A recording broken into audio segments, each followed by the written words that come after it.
Have you ever wondered if the person you love actually loves you, or just the crown on your head? It's a terrifying thought, isn't it? Knowing that your status might be doing all the heavy lifting, while your actual personality is just sitting in the back seat. Most people in power would lean into that advantage, but for one young royal, the thought of a transactional romance was enough to make him trade his silk robes for rags. He decided that if he couldn't win a heart as a common man, he didn't deserve to win it at all.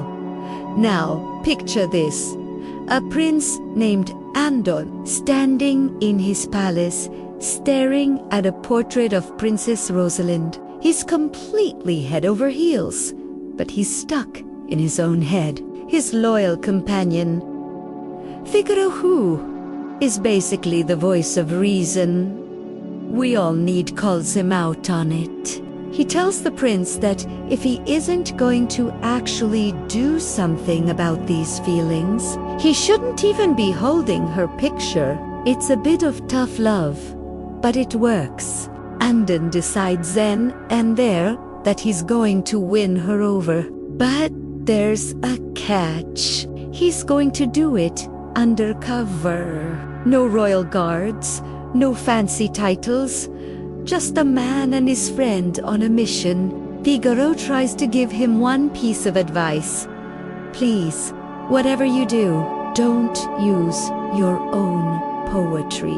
We've all been there, thinking we're Shakespeare when we're actually just embarrassing ourselves. They set off for Rosalind's kingdom, but the vibe is completely off when they arrive. Usually, a city reflects the spirit of its ruler. And right now, this place feels like a funeral. People are whispering in corners, looking over their shoulders, and refusing to talk to strangers. It turns out, things have gone from bad to worse. While Andon was busy planning a romantic undercover mission, a local tyrant, the King of Baltimore, had already made a move. He didn't bother with romance. He just showed up with an army in disguise and snatched the princess away. This is where Andon's character really shines. He could have gone home, raised his own army, and started a bloody war. But he knows that the war would just lead to more suffering for the very people he wants to protect. Instead, he and Figaro lean into their disguises. Figaro, every opportunist, pretends to be a fortune teller. Together, he starts charging a couple of coins to reveal the future, which is a classic move. While predicting things, he learns the truth. The princess is being held in a treacherous mountain fortress in Baltimore. They head to Baltimore, but they don't go in swinging swords. They go in as soldiers looking for a warm fire and some food. They end up chatting with a local baker who sells cinnamon scones and... let's be honest, who can resist a good scone? This baker is the kingdom's unofficial news hub.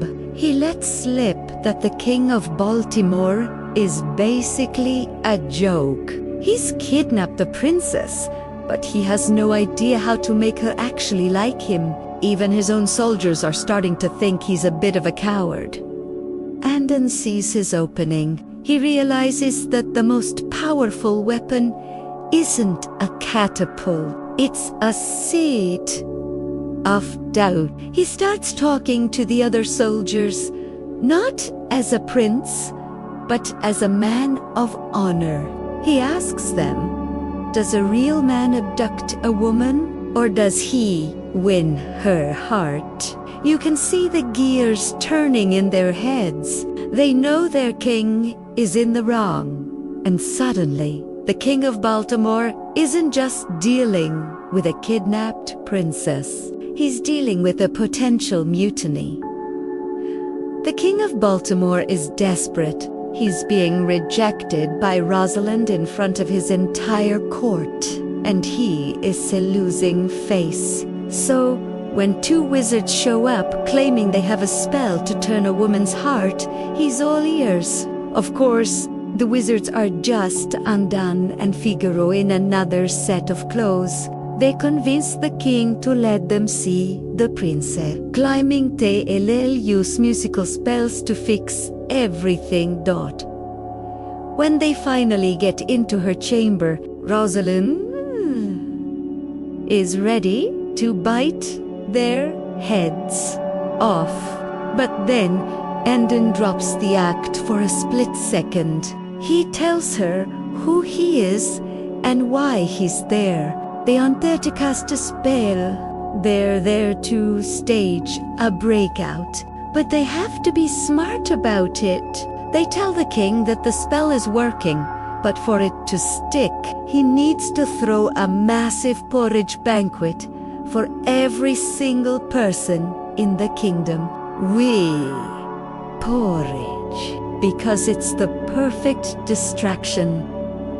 The next morning, while the entire city and the army are distracted by the world's biggest breakfast, Andon, Figaro, and Rosalind slip away. By the time the King of Baltimore realizes his wizards and his prisoner are gone, they're already halfway home. When they finally reach safety, you'd expect Andon to ask for a wedding date right then and there, but he doesn't. He tells Rosalind that he did this because it was the honorable thing to do and because he loves her. But then he does something truly radical. He tells her he's leaving. He says that while he has given her his heart, he doesn't know if he has hers, and he won't force it. That's the real lesson here. True love isn't about possession or grand, forced gestures. It's about being there when it matters, and then having the courage to step back and let the other person choose. It turns out that kind of respect is way more attractive than any crown or magical spell could ever be.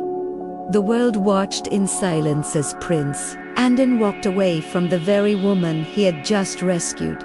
To the common eye, it looked like madness. To his royal advisors, it looked like a catastrophe.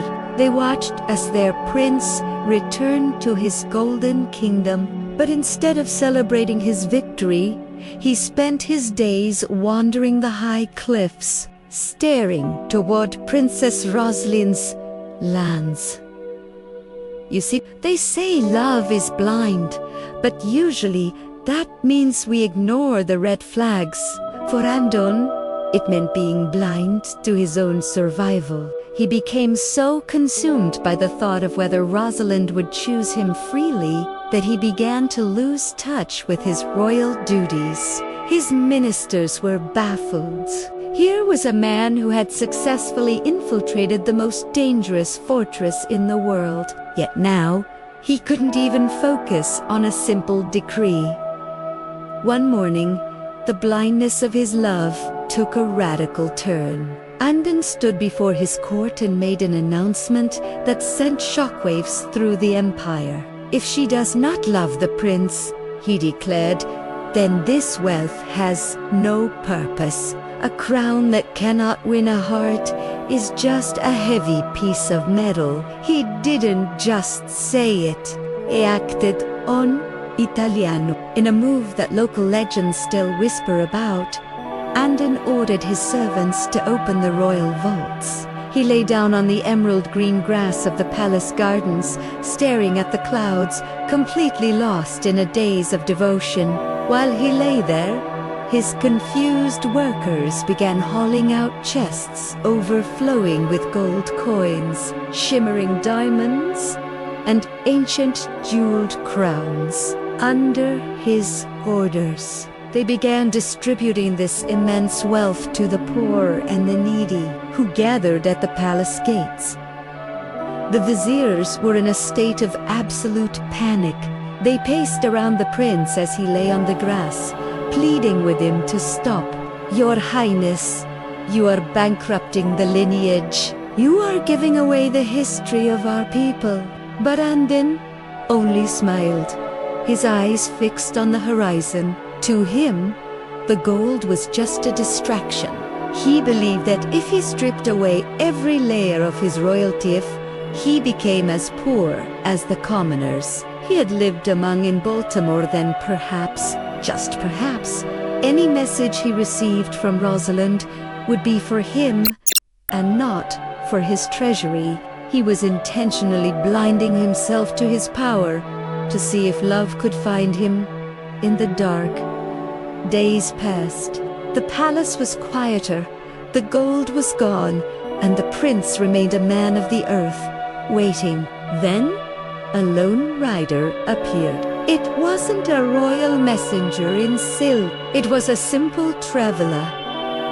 He carried a letter sealed not with a royal stamp, but with a pressed wildflower from the mountain where they had escaped. The letter simply said, "I have spent my life surrounded by men who wanted to own me. You are the only man who is brave enough to let me go. I do not need a prince, and I do not need his gold. I am coming to find the man who lay in the grass and waited for my heart." Andon stood up, his rags covered in dust, but his heart finally full. He had lost a kingdom, but he had won the only thing that couldn't be bought. Love is blind to status, blind to wealth, and blind to power, but it sees the soul with perfect clarity. They say love is blind. But after seeing what Prince Andon was willing to lose, maybe it's the most honest way to see the world. He traded a golden empire for a single heartwood. You have the courage to do the same. If this story touched your soul, hit that like button right now to show your support for true honor. What would you give up for the person you love? Tell us your thoughts in the comments. We read every single one. And if you want to be part of a community that values deep storytelling and epic legends, hit that subscribe button and turn on notifications. You don't want to miss our next journey. Until then, remember that the heart sees what the eyes cannot. Thank you for allowing me to be a part of your night. May you find deep peace and restful sleep. Wishing you the sweetest dreams. If you liked it, please like, comment, and subscribe. Bye.